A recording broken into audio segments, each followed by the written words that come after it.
কি হয়েছে তোমার? তুমি খাচ্ছ না কেন? হ্যাঁ,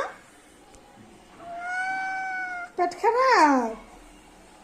হ্যাঁ, তুমি যে ঠিক মতো খাইতেছো না দুদিন যাবত, কেন? হ্যাঁ, কি সমস্যা কি বলো তো? ওরে বাপরে, রাগ করছো নাকি? এই দেখো তোমার জন্য আমি কি কি করছি, দেখো দেখো, এই যে তোমার জন্য এই যে চকলেট কেক বানিয়েছি।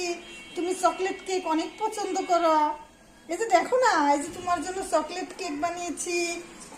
তারপর এই যে খাসির মাংস দিয়ে তোমার জন্য ছোট আলু দিয়ে ঝোল করেছি, বেগুন ভাজি, মাছ ভাজি। এদিকে তোমার জন্য এই যে খিচুড়ি রান্না করছি।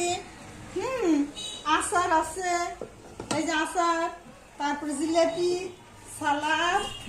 কেন মামুনি, তুমি খাচ্ছ না কেন? এই যে তো কি খাবা বলো, এখান থেকে কোনটা খাবা? নাও, তুমি নাও, দেখো তো কোনটা তোমার পছন্দ। জিলাপি খাবা না কেক খাবা?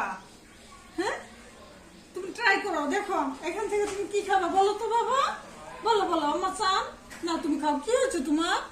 গাইস, ও অনেকদিন যাবত খাচ্ছে না কেন, কি সমস্যা হয়েছে বুঝতেছি না। শুধু একটু একটু ক্যাট ফুড খাচ্ছে, আর কিছুই খাচ্ছে না। কি সমস্যা হয়েছে? শুকায়া যাইতেছে একদম। এই জন্য ওর চকলেট কেক অনেক পছন্দ, একটা চকলেট কেক ওর জন্য বানাইছি যে খাক দেখি। তাও একটু যদি খায়, তাও বড় খাচ্ছে না। কি সমস্যা হয়েছে ওর বুঝতেছি না তো। চুপচাপ, অনেক অ্যাক্টিভ একটা, অনেক অ্যাক্টিভ, কিন্তু এখন একদম চুপচাপ শান্ত হয়ে থাকতেছে, কিছু খাচ্ছে না।